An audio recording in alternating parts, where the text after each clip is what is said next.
A finales del año 2025 empezaron a circular varias imágenes de un ejemplar de lince único.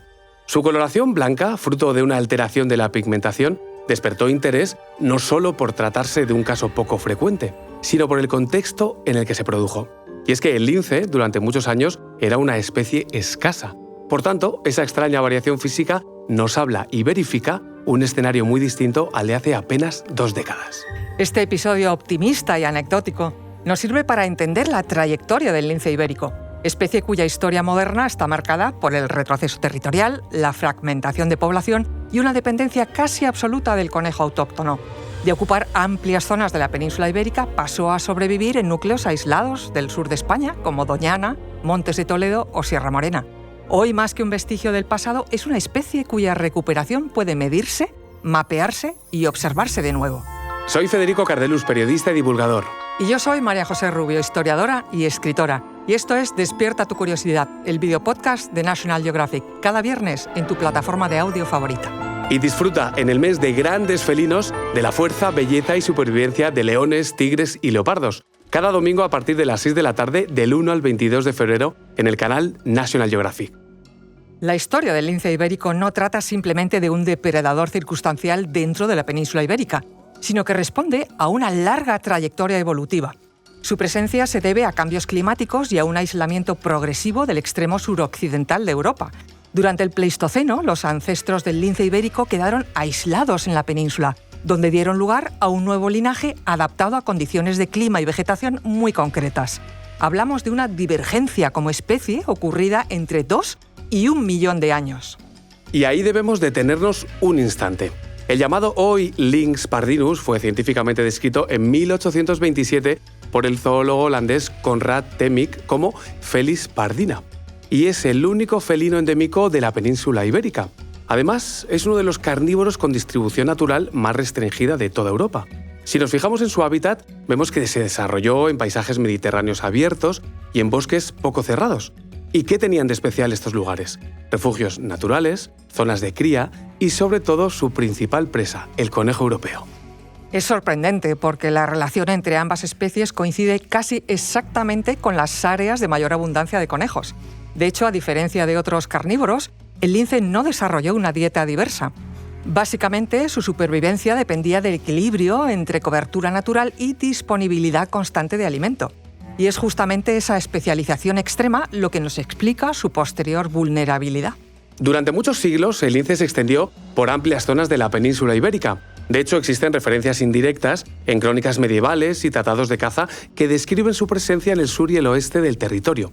Además, en estos escritos también se habla del lince como un animal esquivo, difícil de observar y asociado a terrenos alejados del ser humano. Esa presencia silenciosa, distante de la actividad humana, fue quizás lo que le hizo perder relevancia cultural frente al oso o al lobo.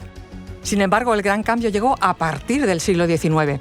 El medio rural se transformó, se aumentaron las infraestructuras, se aumentó la actividad agrícola y el matorral mediterráneo se alteró. El ecosistema del lince comenzó entonces a estar en peligro. A estos problemas debemos sumarle el colapso de las poblaciones de conejos por enfermedades víricas que se propagaron y redujeron considerablemente su presencia. En aquel momento no hubo una conciencia clara de la magnitud del problema que se avecinaba. La alteración de su hábitat y la escasez de su principal fuente de alimento hicieron que desapareciera de varias regiones.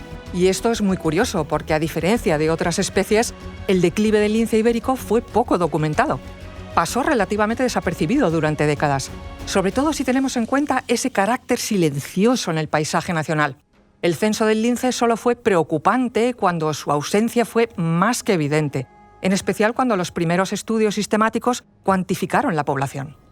Las cifras fueron impactantes. Para finales del siglo XX, las investigaciones estimaban una población entre 880 y 1.150 linces adultos. Pocos años después, en 2002, esa cifra cayó por debajo de los 100 ejemplares en libertad. El lince pasó entonces a ser el centro de un esfuerzo científico y de gestión sin parangón en Europa para un carnívoro de este tamaño. Para tratar de enmendar el problema, se diseñaron programas de seguimiento intensivo. Se establecieron centros de cría en cautividad y se identificaron áreas para futuras reintroducciones. La clave para el éxito del programa pasó por la forma de estudiar y gestionar la especie. El uso de collares GPS o de cámaras de fototrampeo permitió obtener datos que luego ayudaron a ajustar la estrategia de conservación. De forma obligada y paralela, se recuperaron las poblaciones de conejo. Se crearon corredores ecológicos para entender la conservación del lince como un proceso de recuperación del paisaje mediterráneo. Cada acción estaba medida y buscaba un objetivo concreto. Y el resultado se hizo palpable con el paso de los años. La población del lince afortunadamente comenzó a hacerse visible. Creció de forma sostenida y, algo inédito hasta entonces, comenzó a expandirse hacia territorios donde su presencia siglos atrás era habitual. Según los últimos censos, la población del lince ibérico alcanza alrededor de 2.401 ejemplares en el año 2024. España acoge a un total de 2.047 y Portugal suma los 354 restantes. La buena noticia es que se estima una población de 844 cachorros, por lo que parece que poco a poco el lince comienza a recuperarse en su presencia.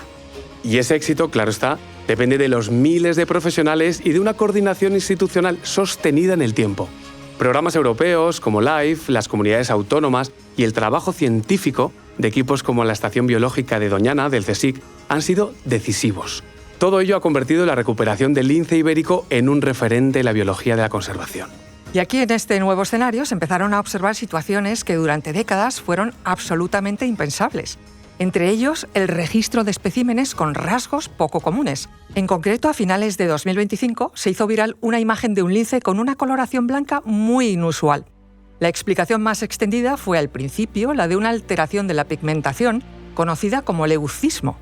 Esto consiste en una reducción parcial o totalmente del color del pelaje sin afectar de manera directa a otros rasgos del animal. Sin embargo, la investigación continúa y otros expertos apuntan a cambio de pigmentación posiblemente ambiental, es decir, una alteración de melanina por factores no genéticos. Como vemos en la foto, un ejemplar único capturado por la cámara de Ángel Garrido Hidalgo.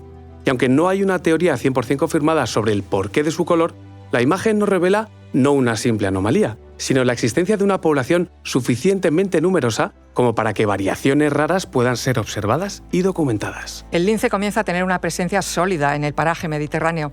Es una historia de un proceso largo, complejo y medible, donde el conocimiento científico ha permitido reconstruir la viabilidad de una especie que nunca dejó de pertenecer a la península ibérica. Su situación actual no es un punto final, pero sí una referencia concreta de lo que puede lograrse cuando la conservación se aborda con la experiencia necesaria. Esto es Despierta tu curiosidad, el videopodcast de National Geographic, cada viernes en tu plataforma de audio favorita. Y disfruta del mes de grandes felinos. Cada domingo a partir de las 6 de la tarde, del 1 al 22 de febrero, en el canal National Geographic.